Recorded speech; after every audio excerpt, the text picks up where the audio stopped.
What's going on, guys? My name is Austin Collins, and today we're going to be talking about which PlayStation 4 you should buy. With Sony's newest flagship launching this month, the PlayStation 4 Pro, there are now 3 PlayStation 4 consoles on the market right now, and I think that can make the task of actually buying a PlayStation 4 a lot more complicated. However, what I'm hoping to accomplish with this video is a sort of buyer's guide for these PlayStation 4 consoles. With the holiday season right around the corner, I want to make sure that after watching this video, even the least tech-savvy of gamers can walk into their local retail outlet and purchase the right PlayStation 4 for them, without overpaying for a console with features that they're never going to utilize, or purchasing a console that isn't capable of some features that they were depending on. First things first, the original PS4. This half-matte, half-glossy box of joy released back in 2013. And still holds up pretty well. It's capable of outputting at a native resolution of 1080p at 60 frames per second, making it perfect for any gamer who owns a standard HD TV. The original PlayStation 4 has no physical buttons and instead has capacitive touch buttons. The unit also sported a light bar across the top that notifies users of the console's status, whether it be in sleep mode or playing a game or downloading a game or what have you. Interesting enough, the original PlayStation 4 is no longer in production, as Sony has replaced it with the PlayStation 4 Slim as their base model. However, this could mean that the original PlayStation 4 could increase in value over time, as the build quality is significantly superior on the original PS4. With its sharp angular cuts and modern design, it blows the basic DVD player looking PlayStation 4 Slim out of the water design-wise. Now onto the PlayStation Slim. It is significantly smaller than the PlayStation 4, so if shelf space is a commodity, then this might be the choice for you. It also does include physical click buttons, rather than the capacitive touch buttons that were on the original PlayStation 4. Design-wise, they made the entire unit matte black with rounded edges. While it's nothing to write home about, it's not ugly, it's just not very interesting. The PlayStation 4 Slim also outputs at a native resolution of 1080p at 60 frames per second. As far as performance goes, you're really not going to find a difference between the original PlayStation 4 and the PlayStation 4 Slim. While Sony literally did cut corners with the production of the PlayStation 4, there's no doubt that this made it a cheaper unit.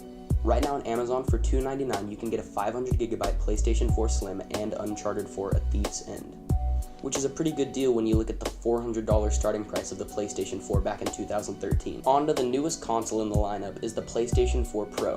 While the design is admittedly similar to the PlayStation 4 Slim, its multiple ridges give it a unique design in that it kinda looks like a double cheeseburger. Maybe I shouldn't make these videos when I'm hungry. I'm always hungry. Now the PlayStation 4 Pro is capable of outputting 4K at 60 frames per second. What does this mean? If you own a 4K TV, you can utilize it to its maximum resolution while playing games. What's crazy enough is that the PlayStation 4 Pro doesn't even include a 4K Blu-ray drive. So you're not going to be able to watch your 4K Blu-ray movies, even though its whole selling point is that it outputs in 4K. So it kind of seems like Sony really dropped the ball on that one. But keep in mind that 4K TVs are a newer technology and thus very expensive. Even a smaller TV would probably cost about as much as the PlayStation 4 Pro itself. And if you wanted to replace your big flat screen with a 4K TV, be prepared to spend a couple $1,000s. But if you do give in and delve into the world of 4K and buy yourself a 4K TV, you're going to want to make sure you have a console that's capable of utilizing this resolution. And that's what the PlayStation 4 Pro is for. While it can still be played on a 1080p TV, and you will probably experience performance increase with the beefier hardware, I wouldn't say it's worth spending $100 more than the PlayStation 4 Slim just for a rise of like 5 frames per second during gameplay. Internally, the PS4 Slim and the PS4 Original are identical, but what it really comes down to between the PS4 or the PS4 Slim is design preference and the amount of money you want to put into this. If you want to just spend $300 to get a game and a console and a remote and everything you need to get started, then the PS4 Slim is definitely the way to go. But if you really just fell in love with the original design of the PlayStation 4 back in 2013, you still can purchase an original PlayStation 4, although they are no longer producing new ones. And as for the PlayStation 4 Pro, I would recommend purchasing this if you own a 4K TV. If you have a 1080p TV and just want to see a small performance increase, then by all means spend the extra $100. Nobody's going to stop you. Now, of course, all of these systems are compatible with PlayStation VR and all other peripherals available for the PlayStation consoles right now. There are no PS4 Pro only games. If I went to the store and bought Call of Duty Infinite Warfare for the PS4, I could play it on my PS4 Slim, my PS4 Original, or my PS4 Pro, regardless.